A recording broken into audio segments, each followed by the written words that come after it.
Do you consider porn to be cheating?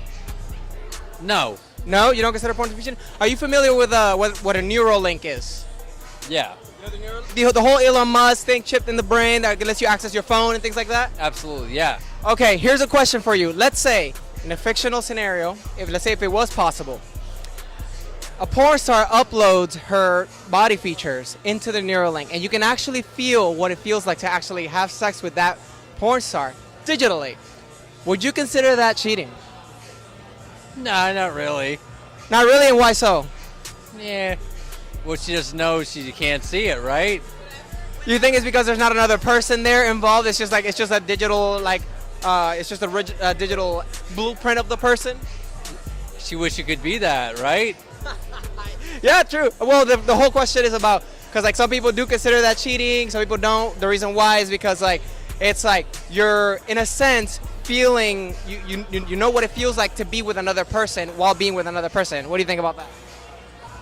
It's not really. It's just you're jerking it, so it don't matter. Let's say we have a husband who, We have a husband? Let's say we are a husband and we're together. All right, Yeah. all right, yeah. So let's say there's a husband and there's a wife or whichever. Right. The husband feels like it's a chore to have sex with a partner, right? So let's say this goes on for months and sometimes even years, right?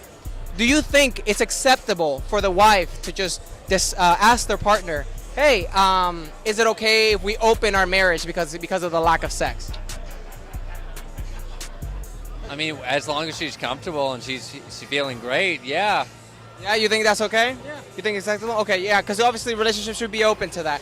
Would you say like given the lack of sex, would it be okay? You would say it's not okay if the husband says no, we don't want to open our relationship. Is there would you recommend this person to be like, just leave the relationship at that point because there's lack of sex, there's lack of intimacy? Is that something you would recommend for those people or no? No, I wouldn't say leave the relationship, but enjoy it, entice what your partner wants, and enjoy it. All right, so what's up? So is it a deal breaker that your partner is not having sex with you? Yes, Why? because if you're with me, you should be want to have sex with me. You should be physically attracted to me and want to if I come home from a long day at work, we should have sex. Let's say he's just really tired. He still wants to have sex with you, but he'd rather get his sleep or something like that. Is that a deal breaker if it lasts more than a couple months? No. No, it's not. Okay, so you're willing to see if he changes over a long period of time. Okay. 100%, of course. Okay. Go through some things at times, and then in 2 months, 3 months, we'll be like, hey, what's up? And another question, do you date to marry? Depending on the guy. Let's say you guys are well fitted for each other. Do you then date, let's say you guys take each other seriously, not seriously, but meaning you want to be in a long term, you see something long term with them. Do you just date to marry? It could be long term, but you never know if you're gonna marry that person. It doesn't matter. It can be long term. It could be 2, 3, 5 years. And you can still not end up marrying that person. So Let's say your guy's just struggling, he's on the grind for a really long time, but someone's already where you want that guy to be, and he's willing to give you what your guy is not giving you. Is that word? I can actually answer that in a sense. No, not answer that. So you can ask it like this, right? Because just because it's possible that you can find someone better, that doesn't mean it's likely you'll find someone better, right? So you can have an instance where let's say a partner fits 70% of your standards, and you have another person who fits maybe let's say 80% of your standards. However, whatever is that 20% that is missing from another partner could just be complete deal breakers, right? So that's however, just because it's possible, it is possible that you could find someone better. It's possible. However, the question, is it likely? What do you think about that? you can always find someone better, It's always possible. but is it gonna be that person? That's right. Is he gonna go through the same things you went with that other person? So that's where the deal breaker is I got a question for you about porn though this time. Yeah, this one's gonna be fun. Yeah. So, do you consider porn, let's say if your partner's watching porn, you consider that cheating? You consider that cheating? Why do you have to look at them? Okay. Look at me. I can send you videos. Okay. So let's say you start dating someone who's in the military, who's always out there or something like that. Somebody in the military. Oh really? Oh crap. Somebody in the military. I'm a military brat myself, so Oh, okay. it's always been an easy route for me. So. Okay. So I'm here with. Diane. Allison. All right, Diane and Allison. Here's a tough question. It's about charity. There's an idea about charity that people say that we shouldn't overspend. The reason why is because basically money that could have been spent somewhere else, things like a cheaper set of shoes or like something cheaper could have been spent. We could have spent it somewhere else, helping people like the needy. Do you guys think that people who overspend are actually doing something wrong? It all depends. If you're not using it on hard drugs, then it's you're good. You're good. Good. I don't know. I overspend too. But like, I don't know if it's a good thing or a bad thing. Right. Honestly. Listen, as long as you're helping out, no matter what, no matter whether it's doing a charity, you're good. Like, Do you guys think things like pornography, watching porn, your partner watching porn, do you think that's like cheating? No. Yes. No. no. Immediately yes. No. Immediately yes. Okay. Why do you think it's cheating? Well, because why would you look at porn if you have like a beautiful girlfriend already? Like, because it can lead to like an addiction, and I just feel like it's not really necessary if you have a girlfriend. Let's say you, for example, let's say your significant other and like you yourself are working different hours and simply you just we're currently not available as much for each other. Do you think even in those cases it's still unacceptable?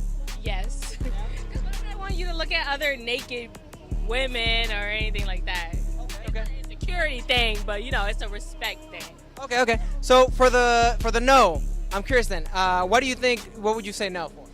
What would I say no for? Like, what do you mean? For cheating? Why is like pornography not cheating? Because there's no connection. There's no connection. There's no like mental, physical, nothing connection. Okay. So here's a question I have for you. Are you guys? Here's a question about. Are you guys familiar with what a Neuralink is? So Elon Musk is working on a specific device. It goes inside of your head. It gives you the idea. Yeah. Fuck, what's that show? Black Mirror? Yes, Black Mirror. Yeah, your boy got a point. All right. So okay, check this out. So the Neuralink lets you access things like your phone or maybe other digital devices. And at times it can even help people see, right, or hear. So the idea, think about it like this. Let's say it's a digital device. Let's say if hypothetically a porn star uploaded her features up on the device, right, and he can kind of like it gives them the experience of actually having sex with this porn star by uploading those physical features up into the Neuralink. Like up to That's a mental connection. You're going out of your way to go find somebody. Looking at just find porn to find porn is different. But it's digital still. It's okay, but you going to have sex with this person in your head. That's different than like seeing some people have sex. Okay, so do you think like things like pornography, when you're imagining having sex with someone, even while watching pornography on your phone, that's POVs, I guess so, but I like the ones that you can just see them already doing it. That's different. Okay. POVs, like you're imagining it. OnlyFans. No, that's fucked up. That's different. That's Okay. different. That's different. no, it's for OnlyFans. So okay, If they're paying for OnlyFans, all right. So here's a different question. that's different. They're paying for it. This one's about marriage specifically. So let's say like a husband doesn't want to have sex with their partner. The reason why is because it starts feeling like a chore now, right? Maybe because he's always tired. It starts feeling like an obligation for the person to have sex. Now, is it okay for now the wife to ask for like, can we open the relationship? If this goes on for situations like months. Is it okay if the wife asks? To open the relationship. Personally, I don't like open relationships. So like, I guess it depends on like what type of communication y'all have. If they want to do it, cool. If I have it in my relationship, heck no. I'm gonna have to just dip. I might as well just dip. Other people, I don't care what anyone else does, but if it's me, it's a no. It's a no. I'm So- monogamous. So even if like your partner chose like, hey, I don't want to have sex because it feels like an obligation, you wouldn't even ask to open the relationship. We gotta go separate ways. Couples counseling. If we can't figure it out, it's time to go. Okay, awesome. So now, you want to ask the question? Question. And I don't take this as disrespect. I'm genuinely curious. Like what do you like? I know you've heard this before. What do you think you bring to the table as a partner? Is that stupid? Bring to the table is crazy. That's crazy. Okay. Honestly, I'm very like loyal, and I feel like I take care of my partner as long as they're taking care of me.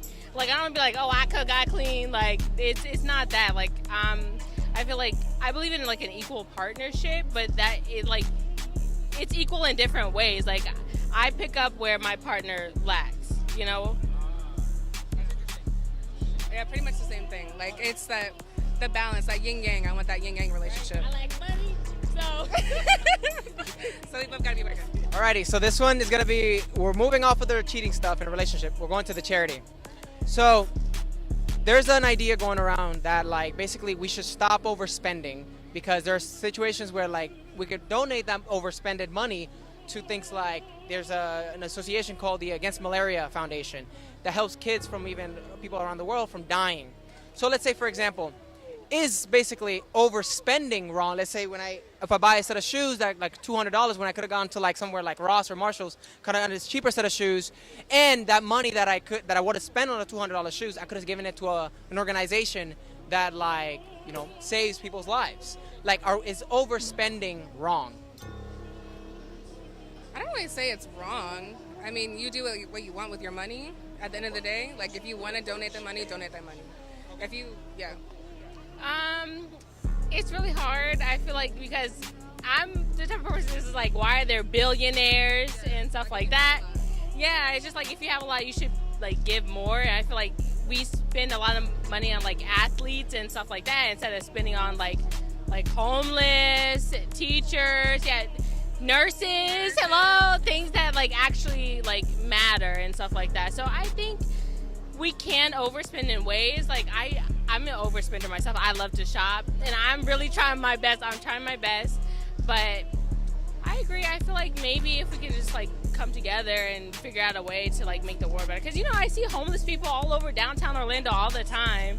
I feel so bad. So I think it's a problem. Yeah. Okay, so what do you guys think about this idea? Because let's say, for example, if I go to like Lake Yola, right, the pond, and I see a kid who's drowning, I'm gonna save that kid at the expense, even if it's at the expense of like my $200 shoes. Why? Because the worth of my shoes is not enough for the worth of the child, right?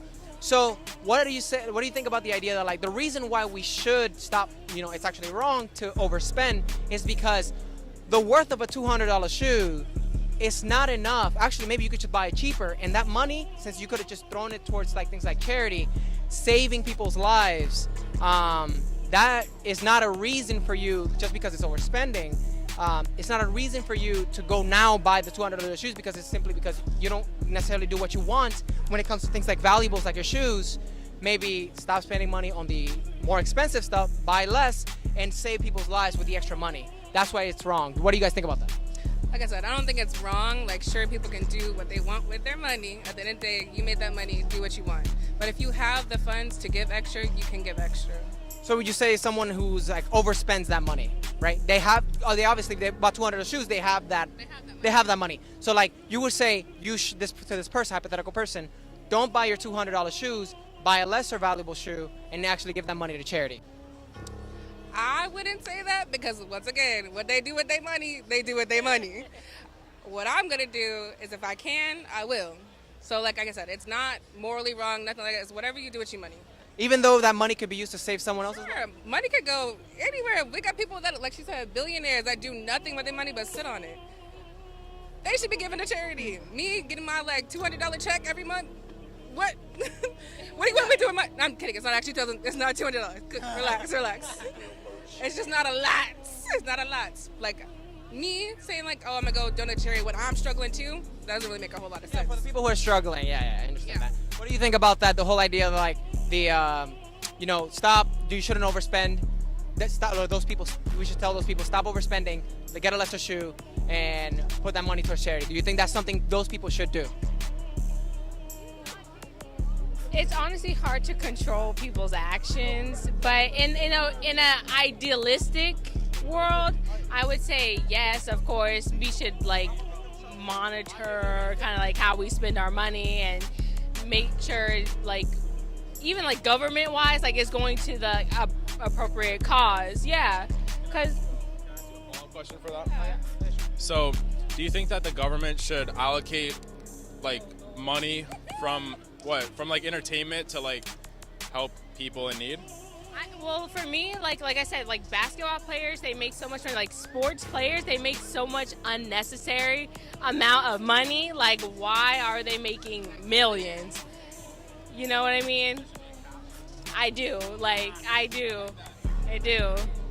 Yeah, because you guys pay like us, like teachers, nurses, like a small, literally chump change, and we do so much to like better, you know, the people. I'm not mad at what I make, but what about the people who are like on the streets, homeless, people who work at McDonald's? They're making like, they don't make living wages, so it just doesn't make any sense to me.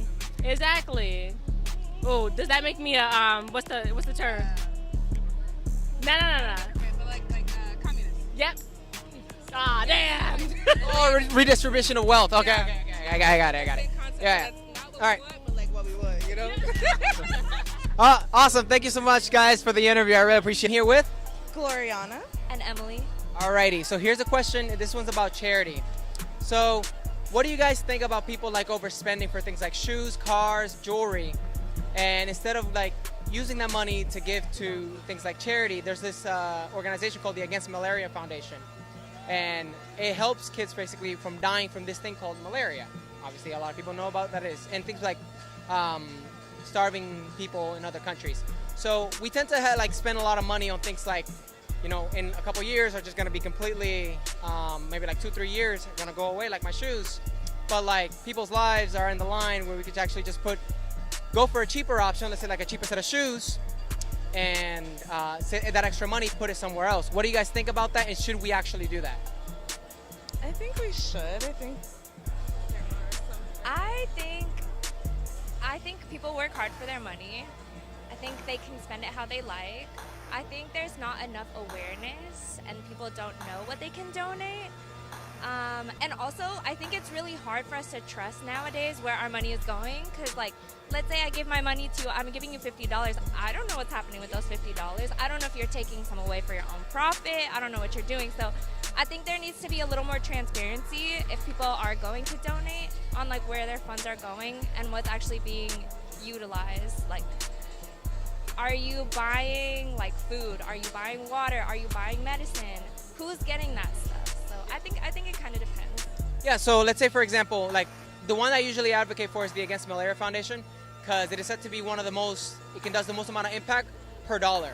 The reason why is because the bed nets is the way to like mitigate against malaria. It's super cheap. I think it's like $2-3 for a bed net for someone else who can actually use it for things like saving their life. And it's like, it's one of the biggest organizations to help people from things like that. But let's say you're right in the sense that, you know, people use it on food and things like that, things that they want. However, let's say, for example, if I'm walking around Lake Yola and I see a kid who's drowning in the pond, right? I should save that kid. Even though, let's say, my brand new shoes, my $200 Jordans, are not worth the life of the child, right? However, things like, we tend to overestimate the value of things like shoes or maybe cars, when we could put this money somewhere else to actually help people's lives. So should our people, let's say hypothetically, we can find an organization that is actually transparent, like, should we stop actually trying to overspend and actually get people to, hey, actually donate to these charities that are transparent? I think, yeah. I mean, I feel like people should spend their money how they want to. I think more